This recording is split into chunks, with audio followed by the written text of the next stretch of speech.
그 의대 정원을 늘린다. 네. 그렇죠? 네. 그거에 대해서 지금 네. 좀 말이 많은데 네. 이게 뭐 늘리면은 뭐 안 되는 건가? 일단 의대 정원을 늘리냐 마느냐의 문제는 대한민국의 의사 수가 부족한가 충분한가의 문제랑 관련이 높아요. 자, 이 부분 어떻게 생각하십니까?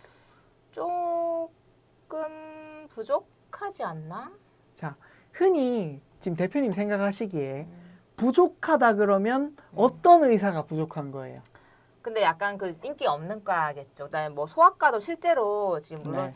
아이들이 잘 태어나지 않아가지고 뭐 이게 미래가 없어서 없어지는 것도 있고 하지만 뭐 그런 거나 산부인과나 이런 의사가 지금 많이 부족하다고 지방에 의사가 네. 부족하다고 하잖아요. 네. 그래서 좀 네. 부족한 게 아닌가 우리는 그렇게 생각하지. 그 이제 의사가 부족하다 할 때는 크게 두 가지예요.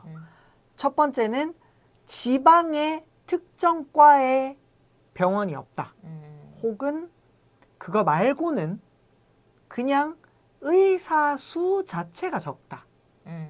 근데 그러니까 빨리 대답을 빨리 주세요. 두 가지 문제인데 답장 빨리 주세요. 근데 결과적으로 놓고 보면 우리나라는 음. 의사의 수가 부족한 게 아니라 의사의 분포에 문제가 있어요. 첫 번째는 뭐 어떻게? 과의 분포에 문제가 있고 두 번째는 지역 분포에 문제가 있어요.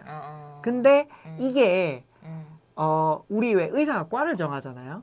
이건 학부 때 정하는 게 아니에요. 보통 레지던트 하고 우리 왜 흔히 왜 의학 드라마 보면 인턴하고 레지던트 하고 저거 다 해가지고 전문의를 따잖아요. 근데 그분들도 의사고 그냥 의대만 나와도 일반인 의사 면허를 받아요. 근데 그 다음에 이제 우리가 흔히 생각하는 전문의를 하는 것의 문제는 그건 선택이에요. 그래서 만약에 우리 사회적으로 지금 산부인과가 의사가 부족하다라고 하면은 누군가가 산부인과에 가주면 해결이 될 것 같지만 그거는 아무도 강제할 수 있는 문제가 아니에요. 그럼 일단 네. 의대를 졸업하면 일단 네. 의사 면허증이 나오는데 네. 내가 그럼 산부인과의 전문의가 돼야 되겠다 네, 그러면 네, 네. 또 거기 뭐 레지던트 하고 해야 네, 되는 네, 거네요. 네, 네. 근데 그거를 수련 우리가 과정을 거치고 나면 우리가 보는 이제 전문의가 되는 몇 건데 명 너는 어디 가라고 할 수가 없는 거네. 네, 그거는 그러니까 약간 대학원 가는 느낌하고 비슷해요. 그러니까 대학원은 의무가 아니잖아요. 그러니까 원래는 외국에는 일반의도 개원을 많이 해요. 근데 우리나라는 일반의가 개원한 병원을 본 적이 없죠. 뭐 가정의학과는 아니에요? 가정의학과도 그 과의 하나예요. 가정의학과 전문의가 있는 거예요. 그래요? 그냥 의원 해가지고 환자를 볼 수는 있어요. 그냥 의원 많잖아요. 그러니까 근데 의대만 나와서 오픈하는 건 의원이에요. 그냥 근데 의원? 그래서 의원은 아닌데 그런 분들조차도 보통 전문의가 있어요. 뭐 내과 전문의거나. 그래서 우리나라는 전문의가 되지 않은 상태에서 그냥 개원하는 개념이 거의 없어요. 왜요? 나 같으면은 전문의 안 하고 그냥 개원 바로 하겠다. 우리나라 자체가 병원이 진짜 많잖아요. 그렇다 보니 우리는 일반의에게 진료를 받는다는 개념 자체가 국민들 사이에 없어요. 뭐 기나 이게 안 좋으면 이비인후과 그쵸. 의원에 가고 뭐 이렇게 가니까 일반인의 그냥 의원만 찾아보면 개념은 좀 힘들다. 그냥 가까이 있는 내 주치의 개념으로 누군가가 있어서 이 사람한테 가벼운 질병 정도는 받아서 보고 여기서 좀 더 전문의의 소견이 필요하거나 전문적인 치료가 필요하다 할 때 뭐 큰 병원으로 가거나 하는 외국의 사례에서는 우리 동네 주치의 개념으로 일반의들도 있는데 뭐 GP 가는 것처럼. 우리는 그런 개념이 없죠. 그러면은 뭐 봤을 때 그러니까 지금 의사 수는 사실은 이제 네. 그 분포의 문제이지 의사 수는 정원을 늘린다고 해서 네. 이게 뭐 골고루 되지 않을 것이다 네네네. 하는 거예요. 네. 그럼 이거 정원 늘리기가 사실 불필요하다고 생각하시는 거예요? 이게 어떤 게 있냐면 의사는 배출되잖아요. 근데 이분들은 우리가 지금 의사들 잘 나가네 할 때의 의사는 다 자영업자예요. 그 말인즉슨 그분들은 자기가 은퇴할 의사가 없으면 쭉 가는 거예요. 맞아. 그렇다 보니 사회 전체로 보면 의사는 부족하지 않다라고 보는 게 현재인데 문제는 인구가 줄어들고 얘네도 줄어들고 하니까 줄지 않겠냐 하는 게 1번이 있고 그 다음에 그거 말고 또 부족을 논할 때는 수도권 집중 문제가 크죠. 네.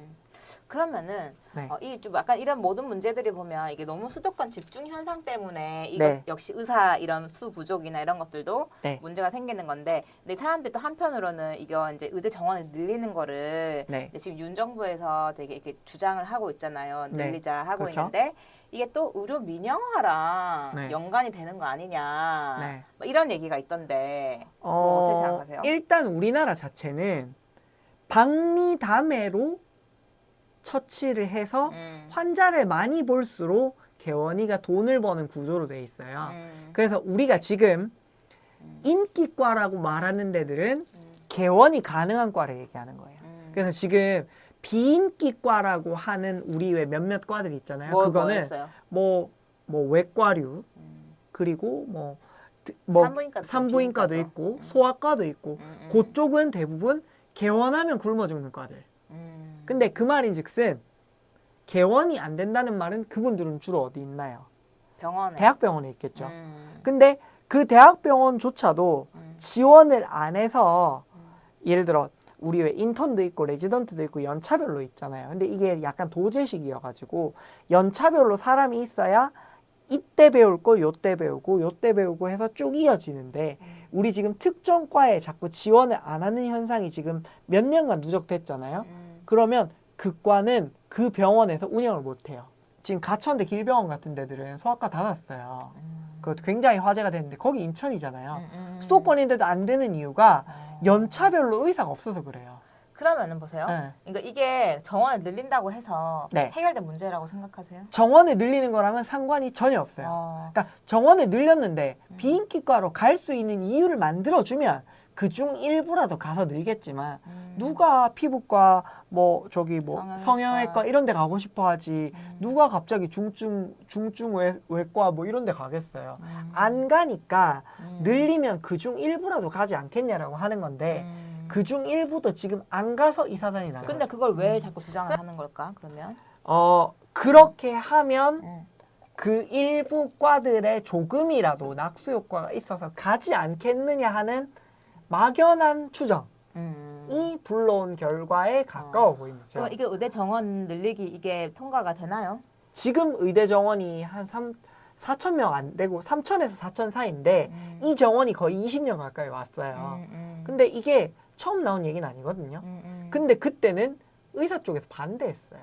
물론 이 얘기를 너무 이제 세게 하면은 이 채널이 날아갈 수 있기 때문에 괜찮아, 우리 채널 아무도 안 뭐 보니까. 학고방이니까 그냥 하자면 의사분들이 우리나라 국민들 전체가 받고 있는 의료비의 파이는 정해져 있는데 배출되는 의사 수가 늘어나면 아무래도 전체 시장 파이가 줄어들다 보니 반대를 하셨어요. 이건 솔직해질 필요가 있어요. 그렇지, 내 밥그릇이 뺏기는 거예요. 그렇죠. 사실은. 아주 현실적인 문제인데 네, 그런 의미로 이제 장기간 동안 반대를 하셨는데 그분들조차도 이제는 인구 절벽 얘기를 하세요. 그러니까 인구 절벽이 오기 때문에 뭐 인구가 줄어드니까 지금 안 늘려도 문제가 없다.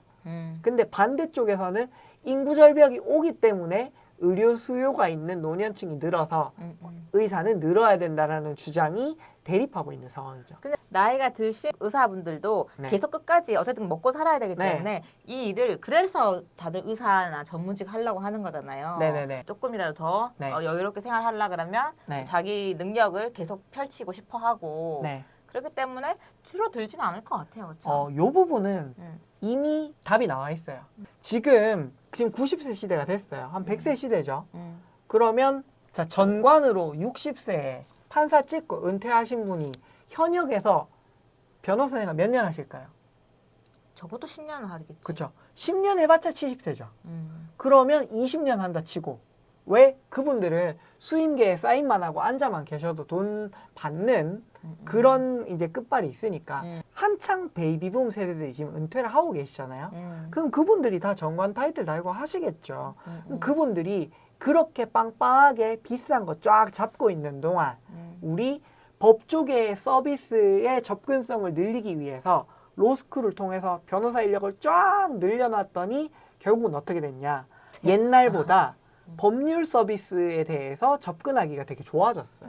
로톡도 있고. 네, 그 말인즉슨 한 명이 버는 수입은 그만큼 줄었다는 얘기예요. 왜? 우리 동네에도 변호사 있어요. 그러면은 변호사도 수가 지금 좀 많나요? 이제 계속 늘고 있는 추세죠. 그러면 의대들은 그 전에부터는 정원 늘리기를 반대해가지고 못 늘리고 있었는데 네. 변호사들은 왜 그걸 안 막았지 그러면? 배출되는 인원 때문에 늘어난다기보다 은퇴를 안 하셔서 느는 거예요. 네. 그렇죠. 그래서 지금 이미 로스쿨 체제가 거진 한 10년 넘었잖아요. 그러면 그 상태로 갔는데 의대 정원이 늘어난 상태에서 인구 피라미드가 이렇게 되면 과연 우리의 그 의원 간판 달고 계신 수많은 선배 의사분들이 은퇴를 하시겠는가? 안 하죠. 그러면은 뭐 이거가 통과될 것 같아요? 어떤 것 같아요? 지금 근데 뭐 지금 정부에서는 그걸 밀어붙이고 있잖아요. 네. 어떻게 될 것 같습니까? 뭐 밀어붙인다라고 하면 결국은 표 싸움이에요. 요거는 이쪽에서도 주장을 했고 저쪽에서도 주장을 했던 내용이기 때문에 내용이 중요해서 될 거냐 안 될 거냐가 아니라 이걸 입법으로 엎을 수 있느냐가 관건이에요. 그러니까 결국은 의대 정원은 늘려도 되고 안 늘려도 돼요. 어느 쪽으로든 결국 사회는 돌아갈 텐데 문제는 이거를 사회적 공감대를 끌어붙여서 제도를 갈아엎을 만큼 설득력을 얻을 수 있냐. 그게 관건이죠. 그러면은 이게 그 의료 민영화랑 상관이 있냐고. 그 의사 수가 늘어나면 민영화 하는 데랑 상관이 있냐고. 의사 수가 늘어나면 우리가 병원을 자주 가면 갈수록 의료보험 재정은 빠르게 나빠져요. 그러면 배출되는 의사 수가 많아지고 개원이가 늘어나면 아까 왜 우리나라의 의료보험이랑 시장의 구조가 박리담회로 단타로 환자를 자주 보면 수익이 나는 구조라고 돼 있기 때문에 지금 상황에서는 의사를 더 많이 배출하면은 의료보험 재정은 더 빠르게 작살날 수 있죠. 그거는 분명한 사실이고요. 왜냐하면 자기들도 일단 개원을 했으면 환자를 한 명이라도 더 보려고 노력을 해야 되는 건데 결국은 의료 서비스의 전체 총량이 늘어나면 늘어날수록 빠르게 의료보험은 작살날 수밖에 없다. 흔히 생각하는 미국에서처럼 완전 민영화 때문에 생기는 민영화가 아니라 지금 우리는 공공체제에 가깝잖아요. 이 체제가 무너짐으로 인해서 오게 되는 다른 의미의 민영화에 가까워지는 거죠. 네. 왜냐하면 그때부터는 실손보험이 작동하기 어렵다. 네. 실손보험도 우리가 청구하는 사람보다 내는 사람이 많아서 보험사에 남는 게 있어야 실손보험이 돌아가는 건데 공공에서 하던 그 보험 시스템이 무너졌다는 말은 인구 구조가 더 심각하게 무너졌다는 말이기 때문에 그게 더 가속화될 가능성이 있다. 제가 생각했을 때는 일단 의사 수를 늘리면 아무래도 그 의료보험 재정이 축이 나눌 확률이 더 클 것 같고 안 그래도 지금 돈 낼 사람이 없는데 더 안 좋아질 것 같은 생각이 나는 드네요. 네, 지금 요양보험 재정이 장기 요양보험 재정이 고갈까지 한 3년 정도 남아 있고 의료보험이 한 5년에서 7년 이렇게 보거든요. 5년에서 7년이라고 해봤자 우리 대표님 아직 40대인데 아직 우리 인생이 길거든요. 그러니까 그것이 무너지고 난 상태에서는 어떤 식으로 개편해 나가야 될지에 대한 상상도 하기 힘든 상황이에요. 왜? 근데 그런 시기에 지금 의사 정원 수를 늘린다는 건 좀 말이 안 맞는 것 같아. 그러니까 보통은 정원을 늘리고 줄이고 자체보다는 의료보험 이 수가 제도를 지속 가능하게 개편하려면 어떤 식으로 가야 되느냐부터 논의하는 게 맞는데 지금 우리는 돈 있는 병원을 되게 그냥. 자주 가는 구조로 돼 있잖아요. 우리는 감기 걸려도 병원 가잖아요. 근데 과연 이 패턴에 익숙해진 사람들이 갑자기 의료 서비스 비용이 높아져서 연간 진료 횟수를 줄이는 거에 모두가 받아들일 수 있는가? 라는 문제가 있죠. 조금 우리가 이 버릇을 잘못 들인 것 같아. 네, 그래서 이게 의료보험 제도가 급속하게 정착하는 과정에서 그 단타로 박리담회로 모두가 자주 병원에 가는 제도가 정착을 하다 보니 이거를 지속 가능하기가 어려워졌다는 걸 이제서야 발견한 거죠. 왜? 인구가 박살나기 시작하니까 느껴지죠. 그러면 최 선생 개인적인 입장은 네. 의사소 정원을 늘리는 게 맞다 아니다 어떻게? 의사 정원은 상관없고 일단 의료보험 제도를 건드리는 게 우선이다. 저는 그렇게 보는 거죠. 네. 알겠습니다. 네. 그러면 또 각자의 또 여러분들의 선택에 맡기면서 그쵸. 이제 또 어떻게 될지 한번 유심히 지켜봐야 될 것 같네요. 네, 그렇죠. 보통은 표의 심판이 기다리고 있죠. 오. 네. 우리 또 마의 총선이 얼마 안 남았기 때문에 내년 4월인가요? 네네네 내년 초에 있어요. 그러면 올해부터 이미 지금 그분들 마음속에는 이미 달리고 계세요. 그렇죠. 그거의 일환으로 이 의사 정원 문제도 바라보시는 분들이 많이 있을 것이다. 그렇게 하시면 될 것 알겠습니다. 같습니다. 네.